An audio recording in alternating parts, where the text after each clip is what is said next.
Jadavpur police স্টেশনের পুলিশদেরকে বলছি, ভয় পাবেন না। এখনই আপনাদের চেয়ার কেড়ে নিতে বা ভেঙে দিতে আসিনি। হাঁটু না কাঁপলে, যদি বুকের পাটা থাকে, তাহলে প্রাপ্ত বসুকে অ্যারেস্ট করে দেখান। এখনো এই রাজ্যে ঘুরে বেড়াচ্ছে একটা ছাত্রের উপরে গাড়ি চালিয়ে। আপনাদের চোখে কি নেবা হয়েছে নাকি নাকি ছানি হয়েছে? দেখতে পান না? আরে কার মাথায় হেলমেট নেই, চোখ তখন ছানা বড় হয়ে যায় পকেটে গান্ধীজি আছে কিনা দেখার জন্য।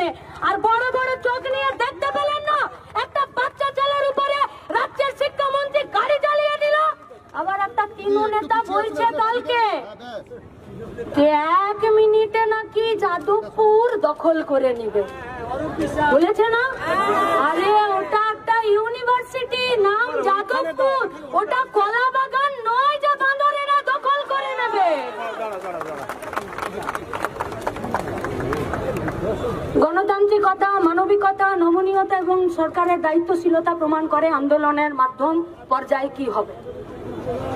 দীর্ঘদিন ধরে পশ্চিমবঙ্গের কলেজ ক্যাম্পাসে, ইউনিভার্সিটিতে, স্কুল পরিচালন সমিতিতে নির্বাচন নেই। কেন নেই কেউ জানে না, अज्ञात कारण, किसी को नहीं पता।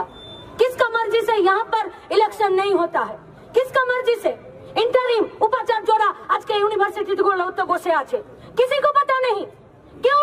जीबी मेंबर में कौन सा दल का कौन सा मंत्री वहाँ पर कुर्सी में अपना पैर हिलाता है, किसी को पता नहीं।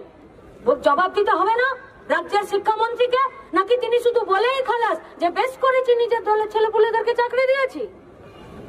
মাগনা নাকি বানের চলে এসেছে চাকরিগুলো? দিন রাত তৃণমূলের দলের ছেলেপুলেদেরকে চাকরি কেউ মানা করেছে কি? কিন্তু তার আগে তো দুটো শব্দ বসাতে হবে যে বেশ করেছি নিজের দলের ছেলেপুলেদেরকে চাকরি দিয়েছি, যোগ্যতার নিরিখে চাকরি দিয়েছি। প্যান্টের পিছনটা হলুদ হয়ে যাচ্ছে, যোগ্যতার নিরিখে শব্দটা বলতে পারছে না এ রাজ্যের সরকার।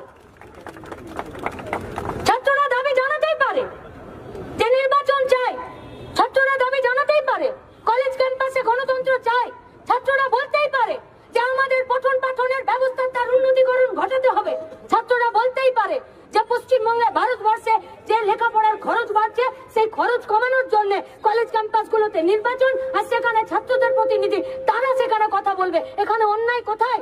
কোথায় অন্যায় এখানে? কেন এই কথা রাজ্যের শিক্ষামন্ত্রী শুনতে চাইলেন না?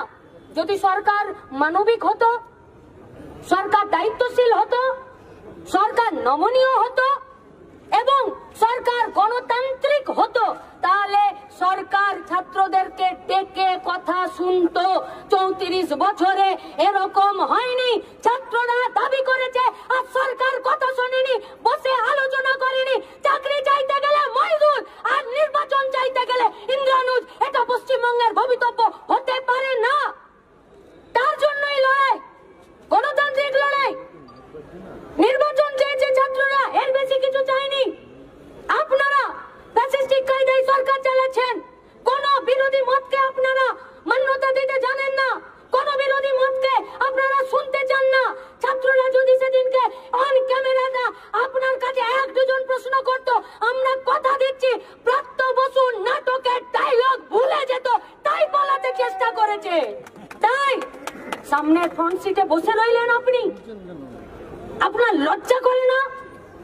আপনি পারতেন না ড্রাইভারকে বলতে যে গাড়িটা থামাও, বাচ্চাগুলো গাড়ির সামনে আছে, আমি নামি, ওরা কি বলছে শুনি, আমি ওদেরকে একটু কাঁধে হাত রেখে বলি যে তোরা দাঁড়া, বস, চল অফিসে গিয়ে কথা বলি। এই গার্ডস নেই, নেই গার্ডস। কেন নেই জানেন তো? কারণ পার্থ মানিকরা সব জেলের ভেতরে বসে আছে, আর সেখানে বকরা কালীঘাট থেকে শুরু করে প্রাপ্ত বসুর পকেটে গেছে, তাই এদের সৎ সাহস নেই। চলে গেলেন এসএসকেএমে ভর্তি হতে, কিন্তু দেখুন কত চালাক, স্যালাইন নিল না, কারণ ভুয়ো স্যালাইন। সেলিমদা বলেছেন অপ্রকৃতস্থ অবস্থা, আমরা বলছি যাতে মাতাল তালে ঠিক আছে। কিন্তু আমরা বলতে চাইছি পশ্চিমবঙ্গে গণতন্ত্রকে রক্ষা করতে, কলেজ ক্যাম্পাসে গণতন্ত্রকে রক্ষা করতে, ছাত্র যুব মেহনতি মানুষের দাবিকে সামনে রেখে লড়াই করতে পুলিশকে নিরপেক্ষ ভূমিকা পালন করতে হবে। পুলিশ সেই নিরপেক্ষ ভূমিকা পালন করছে না। তাই আজকে আমরা জমায়েত হয়ে তাই পুলিশকে শুধু তাদের ডিউটি স্মরণ করাতে এসেছি। মানুষের প্রয়োজনে পুলিশ মানুষের প্রয়োজন নিরপেক্ষভাবে মেটাতে না পারলে আগামী দিনে থানা থাকবে কিনা রাজ্যের মানুষ ঠিক করবে। যারা এসেছেন তাদের কাছে আমাদের আবেদন, যারা আমাদের সামনে মিডিয়া হাউসের কর্মীরা শ্রমিকরা দাঁড়িয়ে আছেন